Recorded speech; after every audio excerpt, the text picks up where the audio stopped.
Muy bienvenidos, virtuosos y virtuosas, a un nuevo episodio de El Círculo Virtuoso. Hoy vamos a hablar sobre qué es ser virtuoso, y para ello voy a leeros un artículo súper interesante, de lo más completo y revelador, de la web almamoody.org. Dejaré, por supuesto, el enlace en la descripción, así como toda la bibliografía relacionada. Vamos a ello. El título con el que comenzamos es, sin duda, extremadamente ambicioso. Es necesario aclarar que solo se trata de hacer un brevísimo recorrido histórico, sin más pretensiones que señalar algunas de las fuentes y pensadores más relevantes en la comprensión del concepto de virtud. Esto nos bastará para mostrar que cuando la vida moral se ha entendido como la búsqueda del bien, de la plenitud de la persona y de su felicidad, las virtudes han ocupado un primer plano. En cambio, cuando se ha adoptado otro punto de vista, el de la vida moral como conjunto de normas que se deben cumplir, las virtudes fueron mal entendidas y perdieron su prestigio, pasando en muchos casos a ser arrinconadas e incluso despreciadas. 1. Pensamiento griego y romano. En primer lugar, es necesario hacer una referencia a Sócrates, debido a la influencia de su enseñanza en Platón e, indirectamente, en Aristóteles. Existe un acuerdo general en afirmar que Sócrates entendía la virtud desde un punto de vista intelectualista, es decir, identificaba la virtud con el saber sobre el bien. Solo el sabio podría ser virtuoso.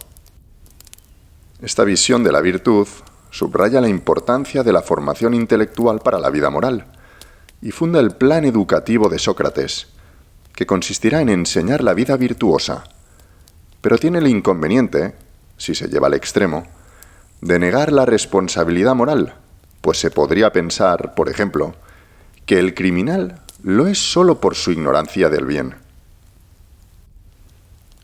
Su discípulo Platón, a quien debemos la clasificación de las virtudes que llegará a imponerse en el pensamiento occidental, sabiduría, justicia, fortaleza y templanza, no logra superar el intelectualismo moral de su maestro.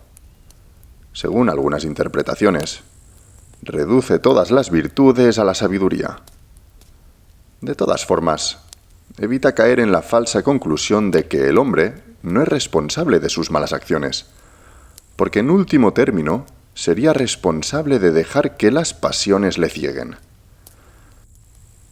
Pero tal vez lo más importante que debamos destacar es su concepción de la virtud como imitación de Dios y camino para la felicidad, que consiste en hacerse tan semejante a Dios como al hombre le sea posible.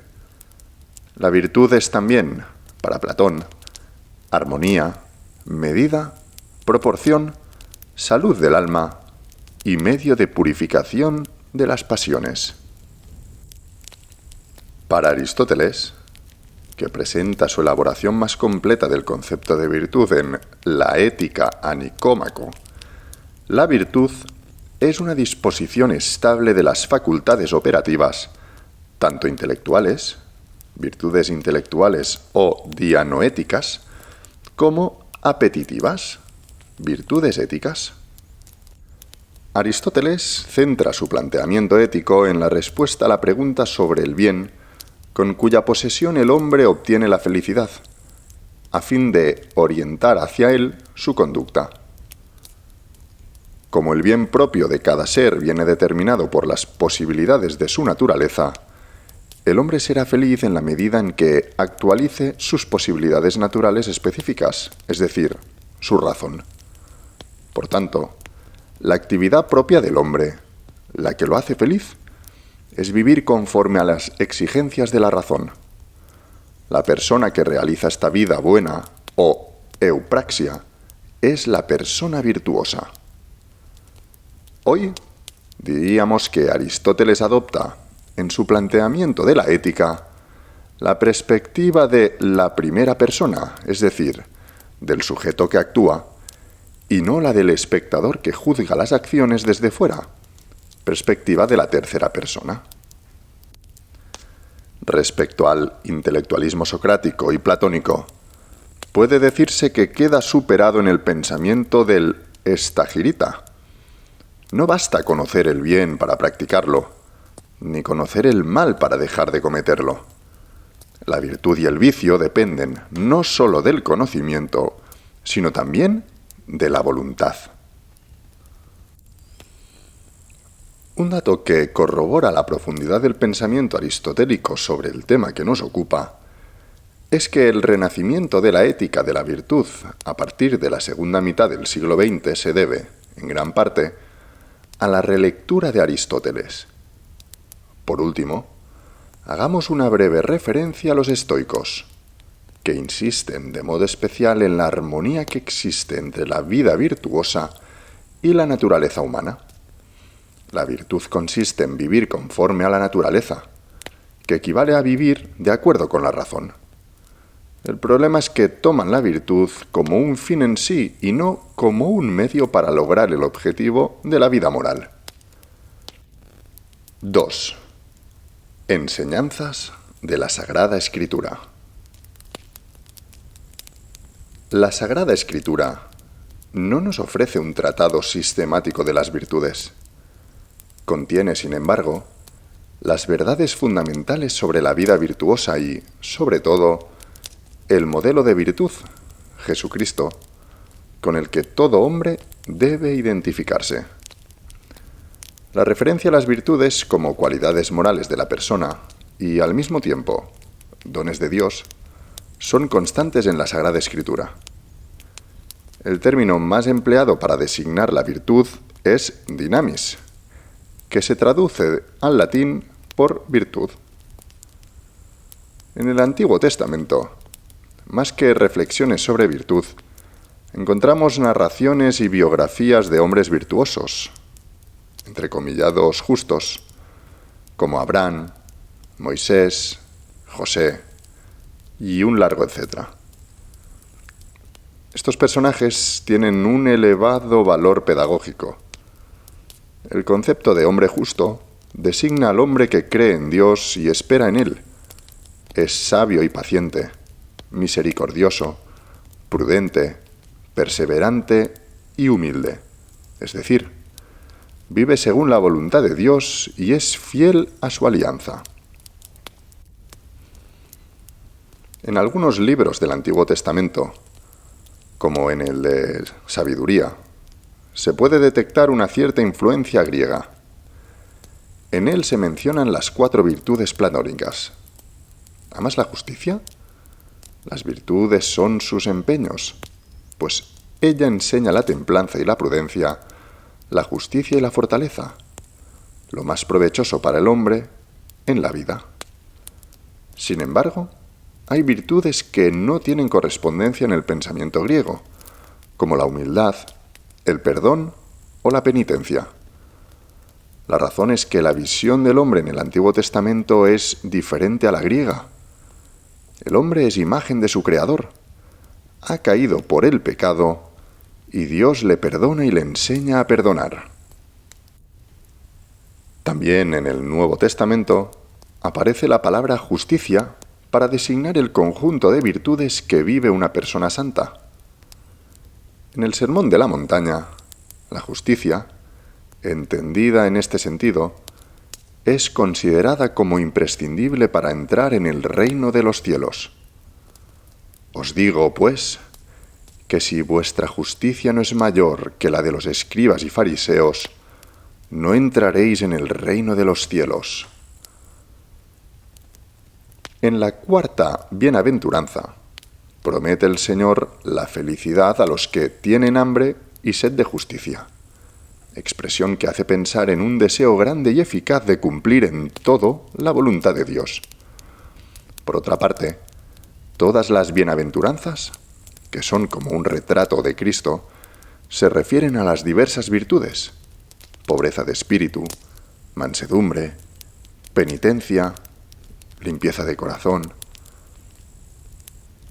En los Evangelios encontramos, sobre todo, al Maestro de todas las virtudes, Cristo, fuerza de Dios y sabiduría de los cielos, que nos invita a aprender de Él, manso y humilde de corazón, de su vida y sus palabras.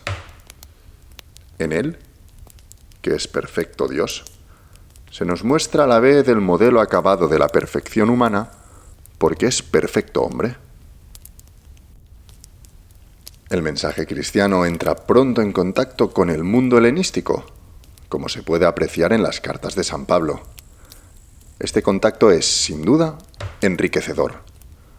Pero en la moral cristiana, las virtudes ya conocidas en el mundo pagano y otras menos conocidas e incluso inconcebibles para él, como la penitencia, la humildad o el amor a la cruz, forman, bajo la dirección de las virtudes teologales y los dones del Espíritu Santo, un organismo específico y adquieren un valor propio y una nueva finalidad: la identificación con Cristo, la edificación del reino y la alabanza de la gloria de Dios, que no excluye, sino que incluye la edificación de la ciudad terrena.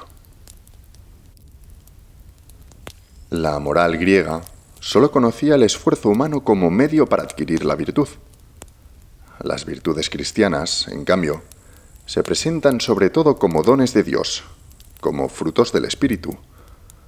No es la energía humana la que tiene la iniciativa en la edificación del reino de los cielos. No es el hombre el autor principal de la santificación, sino el Espíritu Santo. Es Él quien, introduciendo a los fieles en el misterio pascual de Cristo, les comunica la vida nueva, sintetizada por San Pablo en las virtudes de fe, esperanza y caridad. La práctica de las virtudes está, para el cristiano, íntimamente vinculada a la identificación con Cristo. No se trata ya de vivir unas virtudes aprendidas de un maestro más o menos ejemplar, sino de dejarse guiar por el Espíritu Santo para identificarse ontológica y moralmente con el único maestro y con el único modelo. 3. Las virtudes en la patrística.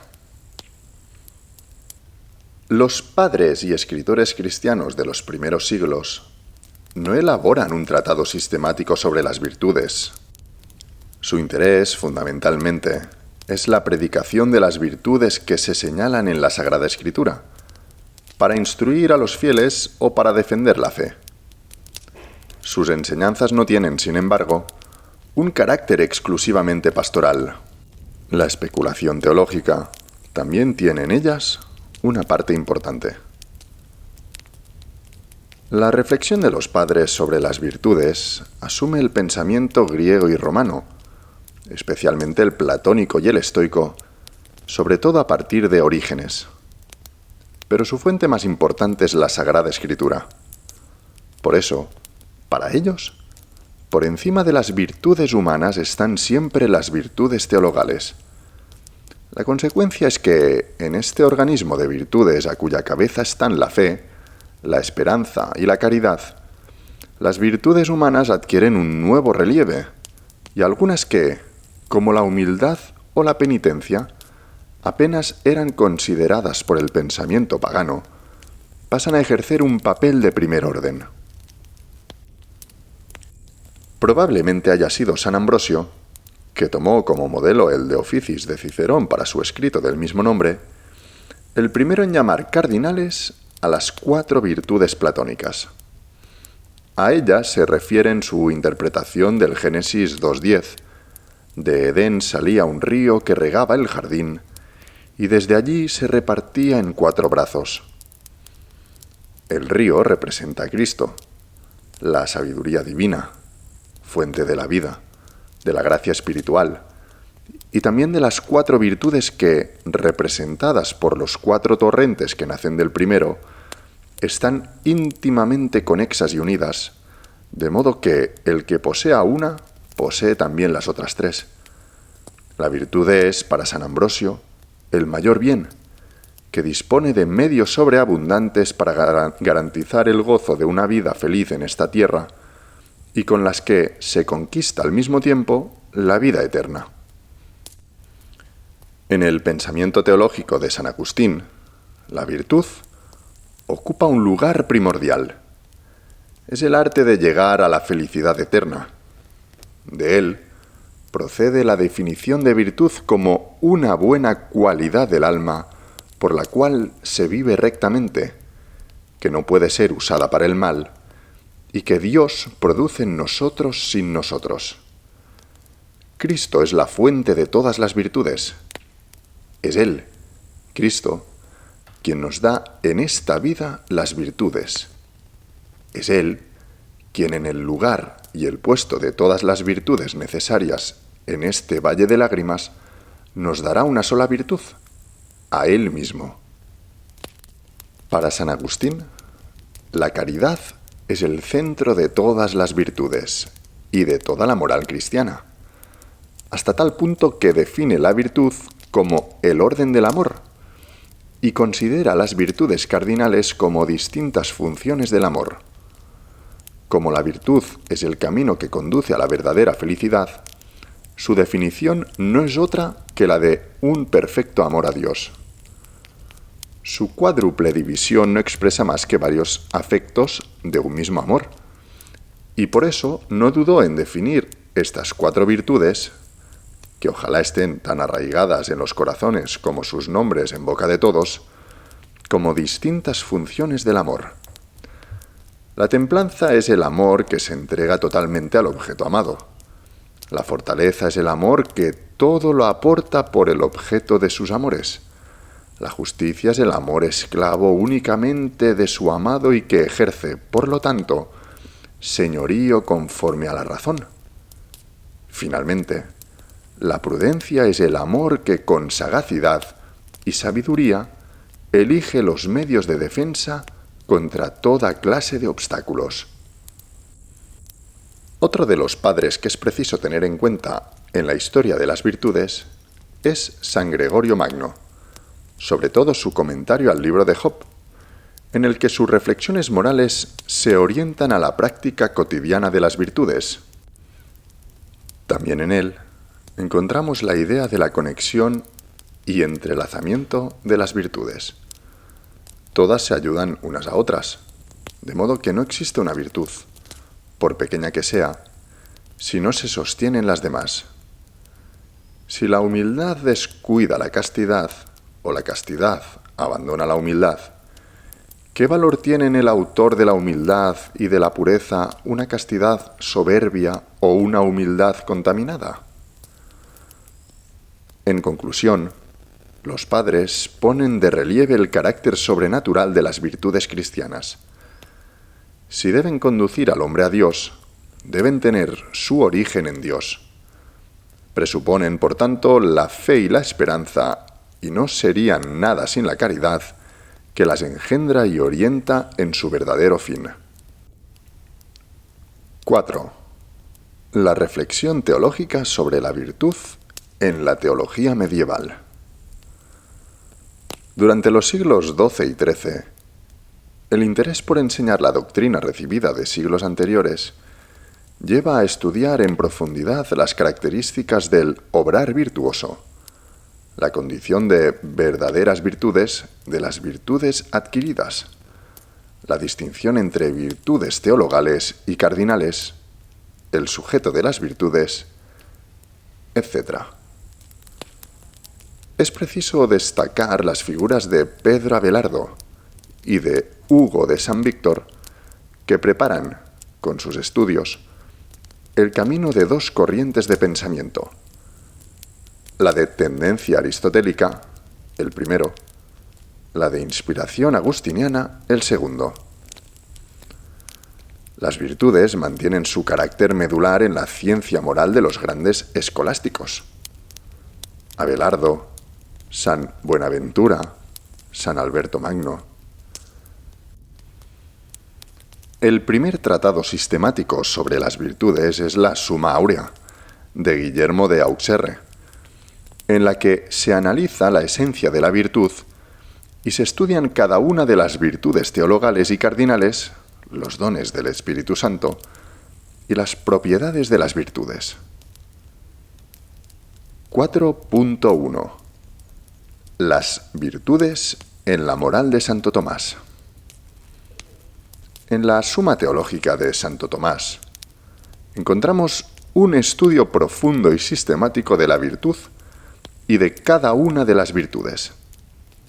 Su pensamiento, fundado especialmente en la Sagrada Escritura, asume toda la riqueza filosófica del mundo pagano, especialmente de Aristóteles, y la riqueza teológica de los padres de la Iglesia. En el enfoque moral de Santo Tomás, caracterizado por la búsqueda de la felicidad y por la centralidad de la acción moral, las virtudes, definidas como hábitos operativos, adquieren una importancia capital.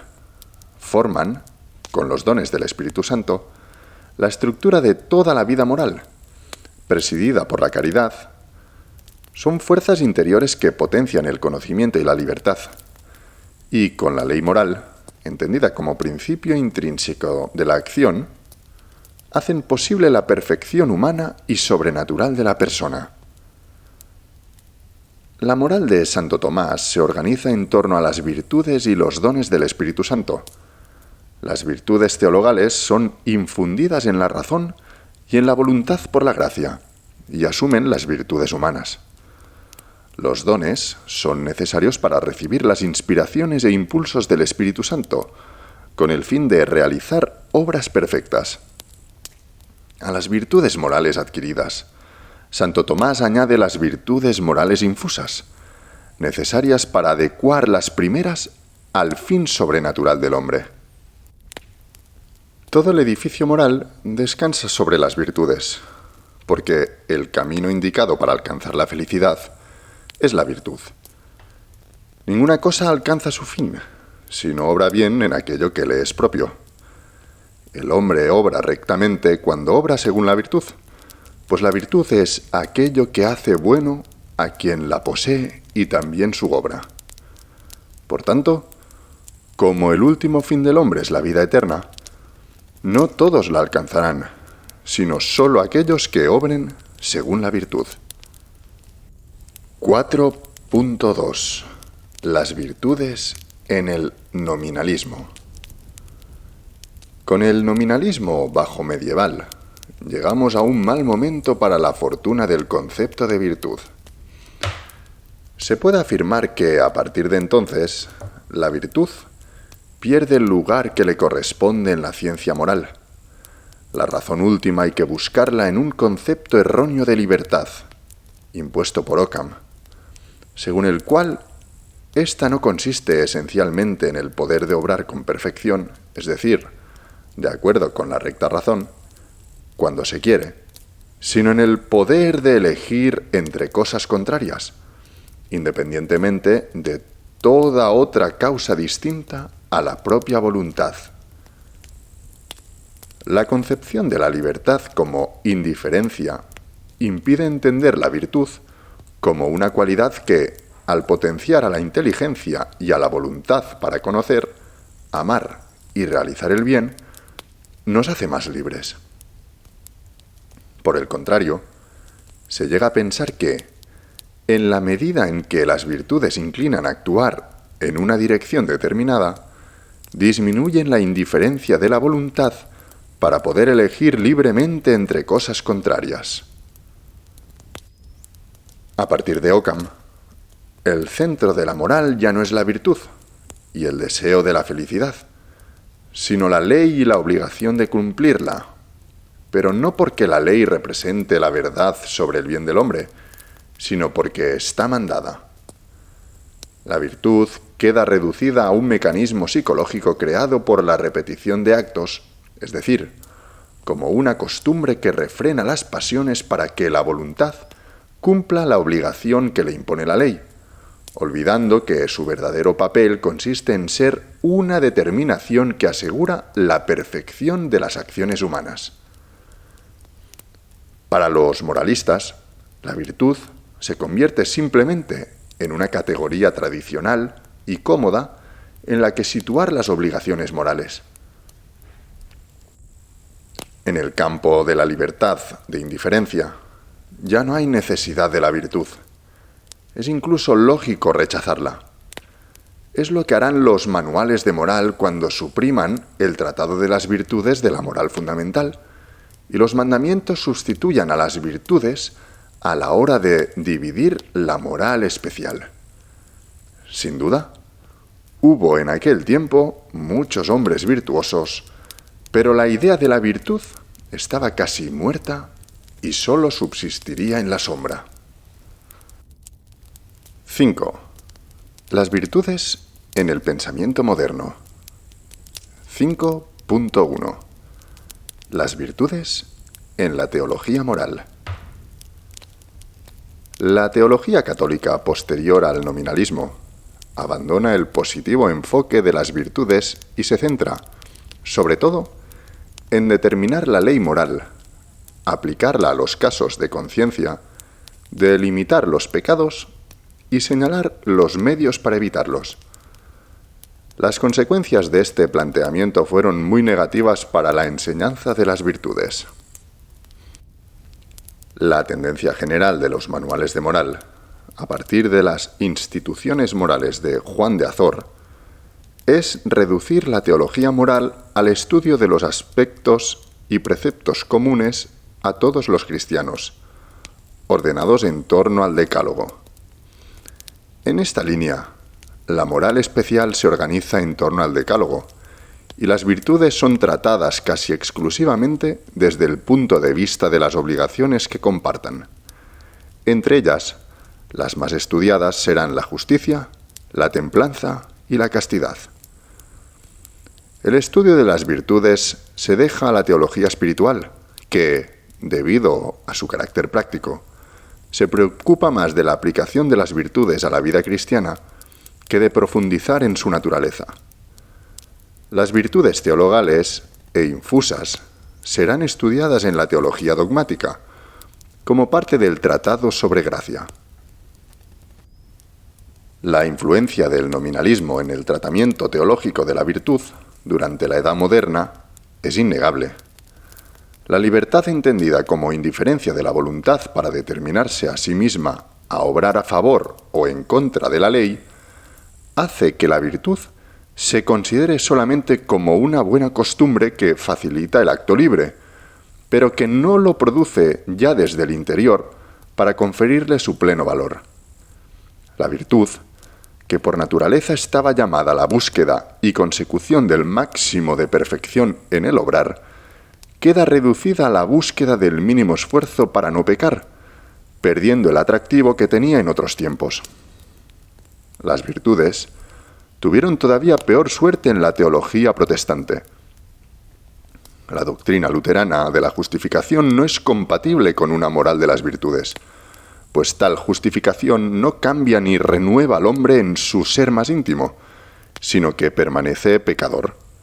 En consecuencia, la persona que tratase de adquirir las virtudes estaría suponiendo que tiene una capacidad para hacer el bien que en realidad no posee y, en cierto modo, estaría restando importancia a la gracia. Mientras el tratamiento teológico de las virtudes en el período post-ridentino se mueve en el ámbito de las obligaciones, bajo una visión legalista y causística de la moral, en los escritos de los autores espirituales como San Ignacio de Loyola, Santa Teresa de Jesús, San Juan de la Cruz o San Francisco de Sales, las virtudes mantienen toda su fuerza como vías que conducen a las costumbres de la vida contemplativa. 5.2. Las virtudes en la filosofía moderna. Debido en gran parte al nominalismo, el pensamiento moderno pierde la noción clásica de virtud como perfección intrínseca de la inteligencia y la voluntad, y la transforma en simple costumbre o uso social, o bien la entiende como disposición para cumplir con más facilidad los preceptos de la ley moral. En la filosofía moderna pueden distinguirse dos posiciones fundamentales sobre la naturaleza de los hábitos: la mecanicista y la vitalista. Para la posición mecanicista, el hábito es un cierto reflejo corporal, producido como respuesta a estímulos y condiciones exteriores. Su fundamento es la pasividad de la materia. Para la posición vitalista, los hábitos son algo intermedio entre el puro automatismo y la actividad voluntaria libre. Con tales conceptos de hábito, la virtud se reduce a un factor de automatización de la conducta humana y, por tanto, se considera que disminuye la voluntariedad de la acción. La vida virtuosa como ideal, como plenitud de la vida humana, no se acomoda a la mentalidad moderna, que evita establecer una visión unitaria y global de la vida, a fin de no interferir en la libertad personal y en el proyecto individual, y se limita a buscar las normas de colaboración social, indispensables para obtener la paz o el bienestar y la utilidad. La ética abandona completamente el concepto de telos y el punto de vista de la primera persona, situándose en la perspectiva del observador del fenómeno moral. En el ámbito filosófico, vale la pena detenerse, en primer lugar, en Thomas Hobbes, influido también por el pensamiento occamiano, que entiende la moral como la búsqueda de las reglas para la colaboración social. La ley moral, que no prescribe ya la rectitud moral ante Dios, sino que está destinada únicamente a mantener el orden de la sociedad, llega a equipararse con la ley civil. La cuestión moral deja de ser una cuestión de la persona para convertirse en una propiedad del soberano legislador. La moral está orientada únicamente a lograr la paz social, y las virtudes tendrán esta misma finalidad. Se consideran medios o instrumentos para lograr el mejoramiento de la sociedad civil. La primera exposición de la corriente utilitarista la realizó Jeremy Bentham en 1789, con la pretensión de elaborar una ética secular que fuese una ciencia de la utilidad, sin referencia a Dios ni a premisas teológicas. En el planteamiento de Bentham, la acción es calificada de justa o injusta por sus resultados o consecuencias. No se aprecia como un acto inmanente de la voluntad, sino como productora de un estado de cosas. En consecuencia, la virtud será entendida como una tendencia a incrementar la cantidad acumulada de felicidad en todas sus formas consideradas conjuntamente. Por su influencia en la teología, el pensamiento kantiano sobre la virtud requiere especial atención. Kant intenta construir un sistema moral basado exclusivamente en la razón. Esta define el deber moral concreto para el hombre con plena autonomía respecto a cualquier elemento perturbador: inclinaciones naturales, afectos, pasiones. La voluntad no tiene otro papel que adherirse a lo que la razón manda como deber moral. En este sistema moral, la virtud tiene una función muy limitada, que consiste en resistir a los enemigos de la razón pura, es decir, a las pasiones. Las virtudes no se entienden como integración de las pasiones en el orden de la razón, para que colaboren positivamente en la realización de actos buenos, sino como una fuerza moral cuyo fin es rechazar las pasiones, consideradas como elementos que distorsionan la rectitud moral. La virtud no es más que un refuerzo volitivo al servicio del cumplimiento del deber. Por último, el pensamiento burgués, dominado por los valores económicos y mercantiles, arruinó el poco prestigio que ya tenían las virtudes, convirtiendo en virtudes esenciales el celo por el trabajo, el sentido del ahorro, la propiedad y el respeto a los convencionalismos sociales. De la creatividad, excelencia moral y potenciación de la libertad, no queda nada. La virtud es ahora algo edificante y mediocre, pasivo y mecánico, sumiso a reglas externas, algo muy cercano a la hipocresía. 6. La revalorización de la virtud en el pensamiento actual. 6.1. Renovación tomista y virtudes. La renovación tomista de finales del siglo XIX y comienzos del XX introduce alguna novedad interesante en los manuales de moral respecto a las virtudes. Se sustituyen los mandamientos por las virtudes, como criterio de estructura, y se añade un tratado sobre las virtudes en la moral fundamental. Pero a pesar de los indudables avances renovadores, los contenidos apenas sufren modificación. Las categorías han cambiado, pero el contenido continúa estando formado por las obligaciones y las prohibiciones legales. La doctrina de las virtudes es interesante, pero es más teórica que práctica y sufre siempre del empobrecimiento de las nociones heredadas del nominalismo. De hecho, varias de las virtudes mencionadas están reducidas al mínimo a no implicar apenas obligaciones, como la esperanza y la fortaleza. Las virtudes más unidas a la ley, como la justicia por su naturaleza y la castidad por su materia, conservan el predominio, manifestado por el espacio que se les concede. La renovación bíblica, los estudios de teología patrística y algunas corrientes de filosofía moral influyen positivamente en la recuperación de las virtudes.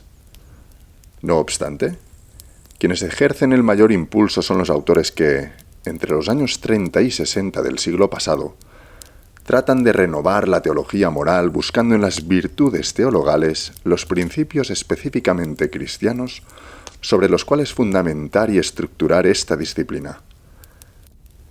Entre ellos, merecen una mención especial Mersch y Gilman. Mersch, concretamente, se propone aplicar a toda la formulación de la moral el principio universal de la teología de Santo Tomás. Caritas forma omnium virtutum, y establecer los principios de un método que reconozca explícitamente a la caridad la misma función vital que ejerce en la realidad de la vida cristiana y en la revelación de Cristo. 6.2. La virtud en la fenomenología inicial. 1900-1930. Otro resurgimiento de la teoría de la virtud en el siglo XX ha venido de la mano de la fenomenología. Esta corriente de pensamiento no solo se ocupa de la teoría del conocimiento, sino que también posee una fecunda y rigurosa dimensión de filosofía práctica moral.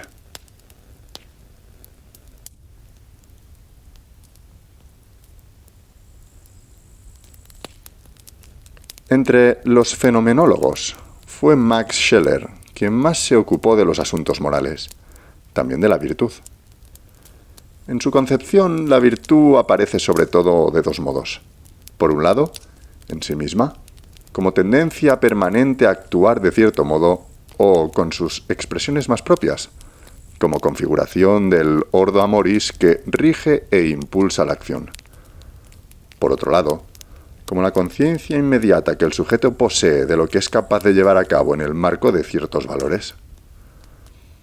Otro fenomenólogo, Dietrich von Hildebrand, trata también de modo explícito el tema de la virtud. Siguiendo las inspiraciones fundamentales de Scheler, este filósofo habla de la virtud como respuesta afectiva sobreactual, respuesta a un valor o género de valores. Además, estudia con mayor detalle las virtudes o actitudes más básicas para la vida moral, en el marco de una antropología coherente con la doctrina cristiana. Pero quizá la mayor originalidad de Hildebrand en este terreno sea su estudio de la relación entre el conocimiento moral y el ser moral, es decir, del clásico problema de la mutua relación entre la virtud intelectual y la virtud moral. 6.3. El Concilio Vaticano II. Las líneas maestras trazadas por el Concilio Vaticano II, que señala como objeto de la teología moral mostrar la excelencia de la vocación de los fieles en Cristo y su obligación de producir frutos en la caridad para la vida del mundo, apuntan a un enfoque en el que las virtudes y los dones vuelvan a ocupar el lugar que les corresponde en la vida cristiana. La Const Lumen Gentium recuerda que la vocación de los fieles en Cristo es vocación a la santidad, y esta supone vivir las virtudes humanas y sobrenaturales. De modo especial, muestra que la caridad es la nota distintiva de la praxis cristiana. El don principal y más necesario es el amor con el que amamos a Dios sobre todas las cosas y al prójimo a causa de él. Para que este amor pueda crecer y dar fruto, el cristiano debe escuchar la palabra de Dios, obedecer a su voluntad, participar en los sacramentos y dedicarse a la práctica de todas las virtudes. Estas y otras orientaciones del concilio impulsaban una fecunda perspectiva, la del desarrollo armónico del sujeto moral, enriquecido por las virtudes y los dones que le permiten realizar el propio proyecto de Hijo de Dios en Cristo. Sin embargo, durante los años posteriores se avanzó poco en esta línea, debido en parte a que la atención se desvió hacia diversas polémicas teológicas centradas en torno a la autonomía moral, la existencia o no de normas específicamente cristianas en el ámbito de las relaciones intramundanas y la autoridad, en dicho ámbito, del magisterio de la Iglesia. 6.4. El renacimiento de la virtud en la ética filosófica contemporánea. En el campo de la ética filosófica se produce un interesante renacimiento de la ética de la virtud, a partir, sobre todo, de los estudios de Anscombe y MacIntyre. Elizabeth Anscombe publica en 1958 un artículo que puede considerarse el comienzo del debate contemporáneo sobre el deber y la virtud, y el inicio de la vuelta a la virtud por parte de la comunidad filosófica, especialmente en el ámbito angloamericano. En este y otros estudios posteriores, Anscombe critica las teorías morales modernas del utilitarismo y deontologismo de corte kantiano, y advierte que el desarrollo de la filosofía moral exige redescubrir el concepto de virtud. A partir de la llamada de atención de Anscombe, se multiplican los estudios sobre la virtud. MacIntyre es considerado el autor más importante en el resurgir de la virtud en la ética contemporánea. Después de 10 años de trabajo, publica en 1981 su famosa obra After Virtue, un estudio de la teoría moral, que constituye para muchos la publicación más importante dentro del debate contemporáneo sobre la ética de la virtud. En ella, cuestiona la ética moderna como fruto de los ideales ilustrados y del individualismo liberal.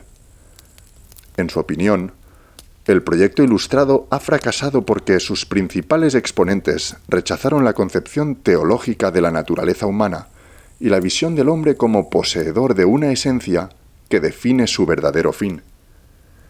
Frente a este fracaso, MacIntyre propone la vuelta a la ética de la virtud fundada en Aristóteles y en la Sagrada Escritura, y enriquecida por Santo Tomás. Hoy en día, se puede hablar de la ética de la virtud como perspectiva ética cuya principal preocupación es la formación de un determinado carácter moral en el que son más importantes las disposiciones internas, las motivaciones y los hábitos del sujeto, que los juicios sobre la rectitud de los actos externos y sus consecuencias. Esta perspectiva contrasta con las teorías éticas que fijan la atención en el deber o la norma, deontologismo, o en las consecuencias de la acción, utilitarismo, a las que critican haber reducido la moralidad a los aspectos externos de la conducta y al cumplimiento de las obligaciones sociales, y haber convertido la ética en la búsqueda de fundamentación de reglas morales o en el cálculo de prejuicios y beneficios particulares de las acciones humanas. Dentro del amplio campo de la ética de la virtud, algunos autores se han planteado el concepto de virtud en clave narrativa. Uno de ellos es el ya mencionado Alasdair MacIntyre. En su libro Tras la virtud, intenta desarrollar un concepto moderno de virtud como parte de la estructura narrativa que da unidad a la vida moral. Pone de relieve la necesidad de unir moral e historia personal. Las virtudes están necesariamente vinculadas a la noción de una estructura narrativa de la vida humana, como medios para alcanzar con éxito la finalidad del proyecto vital. Por otra parte, insiste en el valor que tiene la vida moral tanto la existencia de una comunidad de referencia como la tradición, gracias a la cual los conceptos morales no se vacían de contenido. 6.5. Las virtudes en la teología moral después del Vaticano II. Desde el Concilio Vaticano II hasta hoy, se ha escrito mucho sobre el papel de las virtudes en la teología moral. Nos limitamos a ver dos líneas teológicas, la de la moral autónoma, en primer lugar, y a continuación la línea común de un grupo de autores contemporáneos que, tanto en el ámbito filosófico como teológico, ponen el acento en la perspectiva del sujeto o de la primera persona, como la única que puede dar cuenta cabal del fenómeno moral. Las virtudes en la moral autónoma. El modelo de la moral autónoma corresponde al modelo de una ética normativa, en la que las virtudes no desarrollan más que un papel secundario. La virtud se concibe únicamente como motivación para observar las normas, o como efecto psíquico de su observancia, o como decisión fundamental de la libre voluntad de obrar según normas morales. Para este modelo moral, lo decisivo no está en ser buenos, sino en analizar qué modos de comportamiento son rectos o erróneos para saber si se es bueno. De esta forma, la virtud se entiende como modo recto de acción y resolución habitual libre a ello. Para la moral autónoma, primero son las normas. Después, se dice que el que hace lo que es recto actúa de manera virtuosa. Con ello, el concepto de virtud moral deja de tener consistencia propia. Se convierte en un mero nombre para lo recto. Esta noción de virtud resulta analíticamente insuficiente para la comprensión del fenómeno moral y, por tanto, prácticamente carente de contenido. Dentro de esta línea se pueden encuadrar muchos autores de la denominada moral autónoma, centrados sobre todo en la fundamentación de las normas morales. Uno de ellos es Bruno Schuller, que se considera a sí mismo como representante de la llamada ética de la acción o ética normativa, orientada a determinar el contenido de las normas morales y los motivos que fundan la obligatoriedad. Concentra su interés en la determinación de la acción moralmente justa en sentido teológico, es decir, aquella que produce el mayor bien para todas las personas interesadas. Ante las acusaciones de descuidar el carácter y las intenciones del sujeto agente, Schuller afronta el tema de la virtud. La define como una disposición moral de fondo positiva, producto de la libre determinación de la voluntad, es decir, como una orientación genérica de la voluntad hacia el bien. Las virtudes particulares son simples caracterizaciones particulares del único querer moralmente bueno. Para Schuller, la virtud se queda, por tanto, en el ámbito de las buenas intenciones generales o de una decisión fundamental. Pero como esta no es todavía la elección realizada, la virtud no alcanza a las acciones concretas, no es un hábito de la recta elección, ni comporta la integración de la efectividad en la razón, ni la captación del bien concreto. La restauración de las virtudes en la teología moral actual. En los últimos años, un grupo de filósofos y teólogos intenta una interpretación moderna de la doctrina de Santo Tomás sobre la ley natural, la racionalidad práctica y la virtud. Respecto a la virtud, pretenden subrayar cuestiones esenciales que habían sido relegadas por la interpretación legalista y extrinsecista de la moral, la virtud como integración de lo sensible en el orden espiritual y como hábito de la recta elección, la connaturalidad afectiva con el bien que produce la vida virtuosa, su conformidad con los principios de la razón práctica, el concepto teológico y cristocéntrico de las virtudes del cristiano, etc. La propuesta de estos autores tiene un profundo eco en el mundo teológico, en el que un grupo cada vez más numeroso de moralistas propugna un cambio hacia la perspectiva del sujeto moral, la adoptada por Aristóteles y por Santo Tomás, y señalada por la encíclica Veritatis Splendor, que se fija en la relación intrínseca entre la persona y la acción. Para esta línea moral, la virtud es un elemento clave.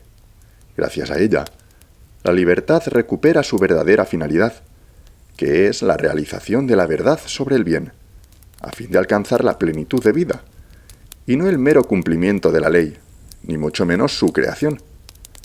La vida afectiva se pone, gracias a la virtud, al servicio de la razón, integrándose así en el dinamismo moral de la persona y capacitándola para el conocimiento del bien por connaturalidad.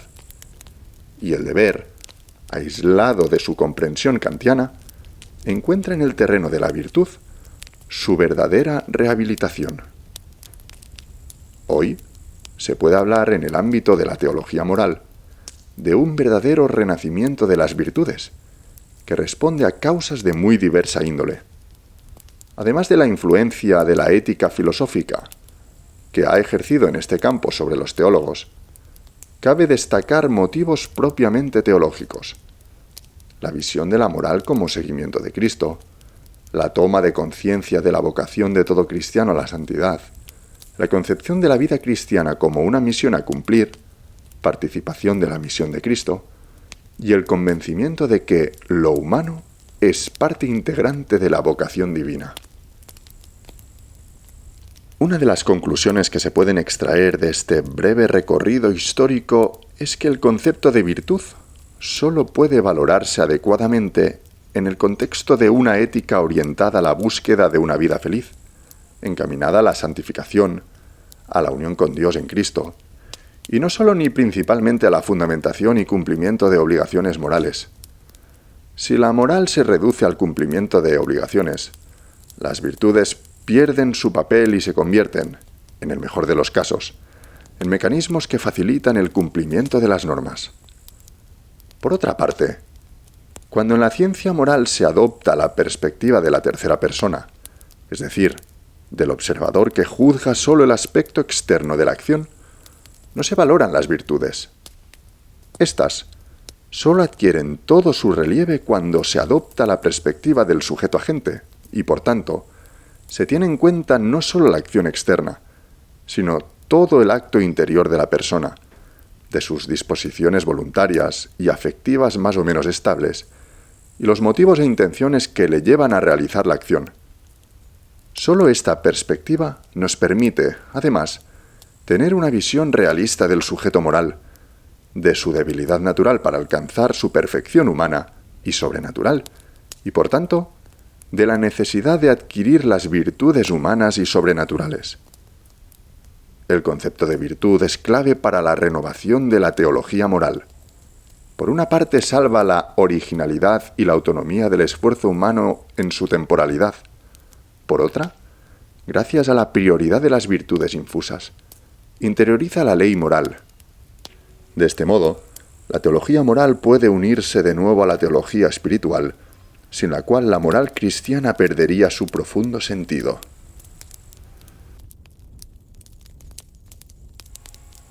Y hasta aquí, virtuosos y virtuosas, este episodio de El Círculo Virtuoso. Muchas gracias por vuestra atención, por vuestro seguimiento y por vuestro apoyo. Sin más, un fraternal abrazo de quien os habla y de todo el equipo del Círculo Virtuoso, y hasta el próximo episodio.